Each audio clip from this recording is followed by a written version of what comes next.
Обмен опытом и знаниями между ведущим онкоцентром страны и якутским диспансером. Делегация Московской клиники имени Блохина всю неделю работала в республиканской столице. За это время врачи провели множество консилиумов, конференций и ассистировали якутским хирургам в сложных операциях. Итоги визита в сюжете Мадины Халиковой. На операционном столе пациент со сложным случаем опухоль на органах грудной полости уже не поддается лапароскопическому вмешательству, поэтому хирурги работают на открытой зоне. Ассистирует местным врачам сотрудник столичного онкологического центра Блохина. Такая операция длится в течение 2,5–3 часов. После образования отправят на гистологию для дальнейшего исследования. Мы видим очень хорошее оснащение операционных. Это современные лампы, современные лапароскопические стойки, также современное инструментарий оборудование для выполнения открытых операций. Мы видим, что практически в каждой операционной есть, и она очень хорошо оснащена.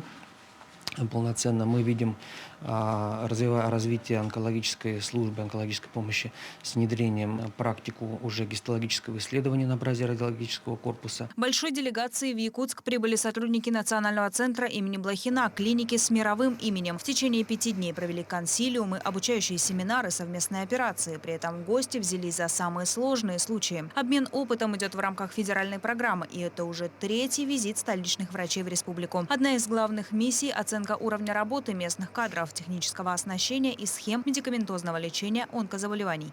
Путем анализа и оценки выводов предпринимать последующие шаги по методическому сопровождению, по конкретным советам, по конкретным мероприятиям, реализации мероприятий, направленных на улучшение качества и доступности помощи, онкологической помощи жителям республики. Мы видим действительно явную положительную динамику, мы видим решение конкретных задач, которые мы называли еще год или 2 года назад проблемными, но совершенству нет предела. Сотрудники центра Блохина обошли онкодиспансер, осмотрели оборудование, технологическое оснащение республиканского медучреждения. Также посетили радиологический корпус. В Якутске сейчас строится современный онкоцентр, который сможет принять еще больше пациентов, значительно повысить уровень оказания помощи, в нем развернут новое отделение. Для работы в них необходимы квалифицированные кадры как первичного звена, так и врачей. Вообще работа ведется планомерно уже на протяжении последних лет и по подготовке кадров, и по оснащению.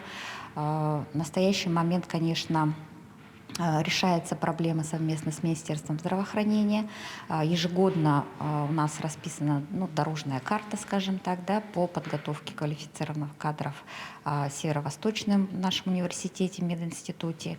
Целевые ординатуры. Ежегодно проводится плановое обучение специалистов. Для работы в новом онкоцентре требуется еще около 90 врачей. К окончанию строительства диспансера, отмечает главврач, планируют полностью укомплектовать весь необходимый штат. Федеральные гости, в свою очередь, готовы принять якутских специалистов на практику и обучение, так как площадка Национального центра позволяет подготовить медперсонал в целевой ординатуре. Мадина Халикова, Джолостан Иннокентьев, Якутск.